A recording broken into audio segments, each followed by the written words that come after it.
It's a very good afternoon. Welcome to ZTN News Blitz. Let's take a look at our top stories. ZTN takes you into Zimbabwe's Forex auction floors. More incentives for Zimbabwe's solar producers. United States looking at banning TikTok. And in sport, COSAFA tournament hopes alive. Zimbabwe's third foreign currency auction system is currently underway in the capital Harare. Last week, the Zimbabwe dollar fell to $63.74 per US dollars from the maiden offering of $57.36. Today, ZTN was invited to witness the process, and our business correspondent Ndaka Majaka is on the ground to give us more. We are coming to you live from the Reserve Bank of Zimbabwe right here in Harare, Zimbabwe's capital. The country is holding its third Forex auction today, where various members of business have been invited to bring in their various bids. Today, for the first time since the system started, the media has been allowed to come in and observe what happens during the auction. So we are now joined by Information, Publicity and Broadcasting Services Permanent Secretary Nick Mangwana to give us insights on what is going to be happening today. Pemsek, thank you for joining us. Oh, hi, thanks, Ndaka, for having me. So basically, the media has been allowed in to demystify what happens in these auction floors. I have not been here before.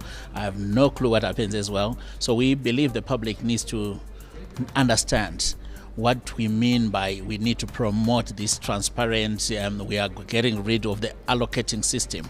So that's the primary reason why you are here.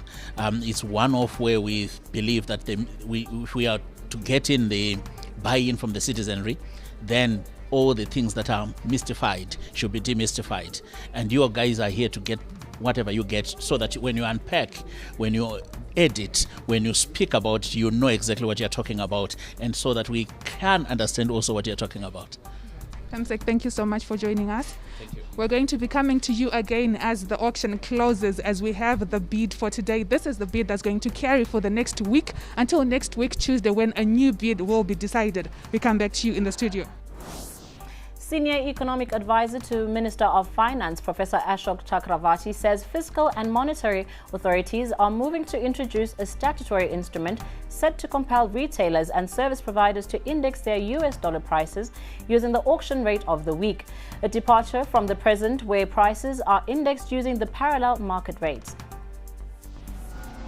There is going to be a statutory instrument, as exists in other countries, which will require that if you do dual pricing in a shop or any service, that the conversion of the United States dollar into the Zimbabwe dollar will be at the weekly auction rate that comes out of here. So very soon, I think you will find that by law, all business will be required to use the market exchange rate for the Zimbabwe dollar pricing of goods. And I think that will give a lot of relief to people who are currently suffering because they are being charged on parallel market rates. Individuals and private companies in Zimbabwe that have solar systems on their premises are producing excess power, and government says it wants to tap into that surplus electricity to help ease the country's electricity challenges. Zimbabwe, which relies on thermal and hydroelectricity, has been battling a power deficit owing to 2 successive droughts. Most individuals and private entities have turned to solar energy as a result.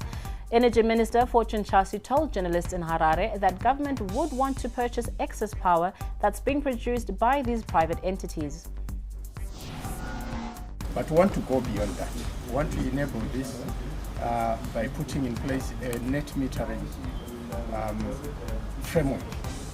What this means is that the embassy here is able to sell excess power to the grid, to ZESA.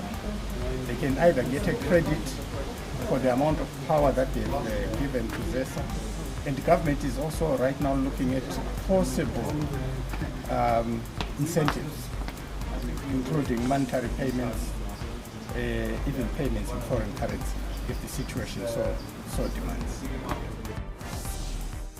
In March 2019, tragedy struck in Chimanimani district, southeast of Zimbabwe. Tropical Cyclone Idai killed hundreds of people and displaced thousands. Now, a year after the disaster, survivors are still counting their losses. They are yet to get decent accommodation and are putting up in tents at various transit camps that were set up in the district. The current winter season has made their situation dire. The following report captures the displaced villagers' experiences and anxieties. Samantha Rusare gives us more. An air of dejection sweeps across Chimanimani, a district located east of Zimbabwe. Cyclone Idai visited and left in early 2019, and remnants of catastrophe still linger. Memories remain rooted in many people's minds.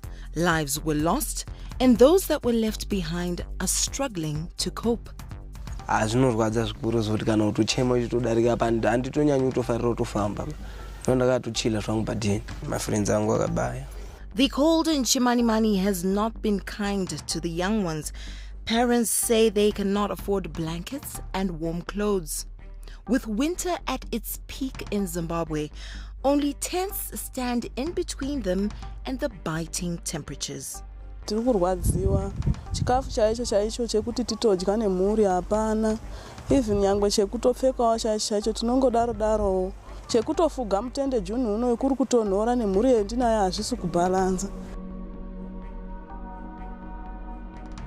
Tiri matende yasese nekutonhora, tine vana vachechi, tiri kurwadziwa zvakanyanya zvekufuga vacho zvishoma, hatitomborina tototambudzika. Young girls have not been spared.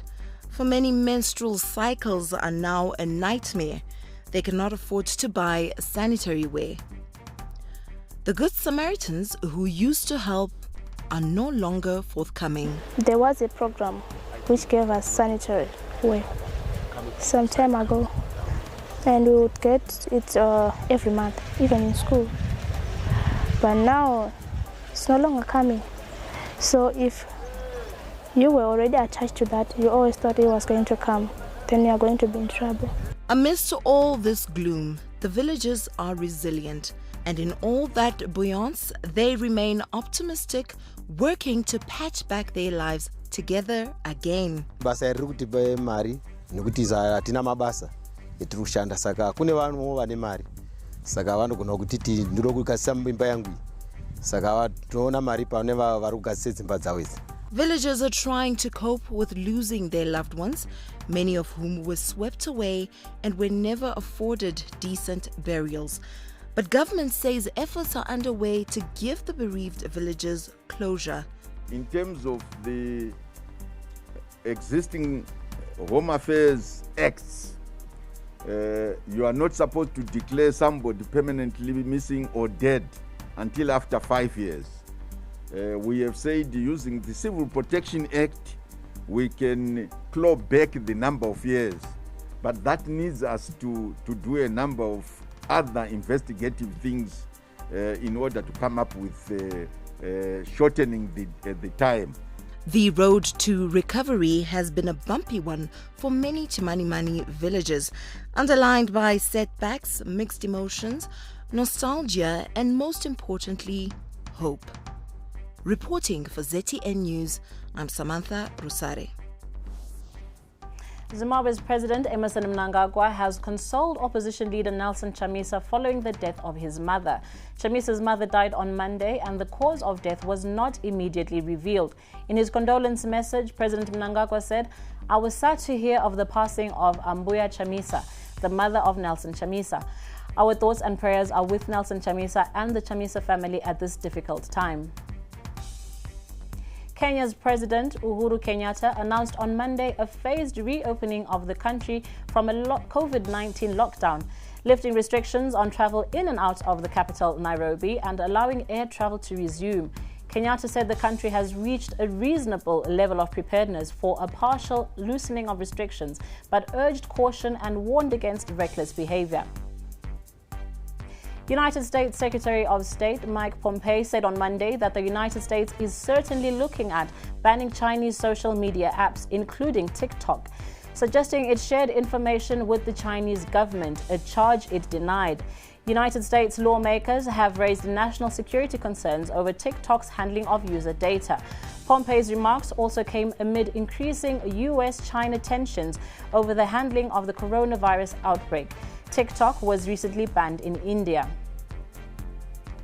Moving now to sports, there are hopes that the COSAFA Senior Tournament could be played this year, according to the Chief Executive, Sue de Tom. The tournament was supposed to have been played last month in Durban. Take cognizance of when is the government going to open the borders of South Africa, because until our borders are open, we can neither have teams coming into South Africa to play a tournament here, nor can we effectively go anywhere else, because a lot of the teams have to transit South Africa. So that's a big question mark that we've got to overcome, and then finding an opportune time, I think, for the COSAFA Cup is generally tricky. And where can we slot the COSAFA Cup such that it is not just holding the tournament for the sake of holding it, but finding a time where we can ensure availability of players and having a quality tournament. So on that, we're waiting for the outcome from CAF as to their usage possibly of the international windows in October and November. Zimbabwe were crowned COSAFA champions a record 6 times in that tournament and finalists 3 times. Now the battle for top 4 in the English Premiership continues today. Chelsea are away to Crystal Palace, while Leicester face an Arsenal side rediscovering their form. Leicester are 3rd on the log with 58 points, while Chelsea are 4th with 57 points. If any of the 2 teams slip, they give advantage to Manchester United and Wolves, who are 5th and 6th with 55 and 52 points respectively. In another match set for today, relegation threatened Watford face basement side Norwich. And that's all from us on News Blitz. Thanks for watching.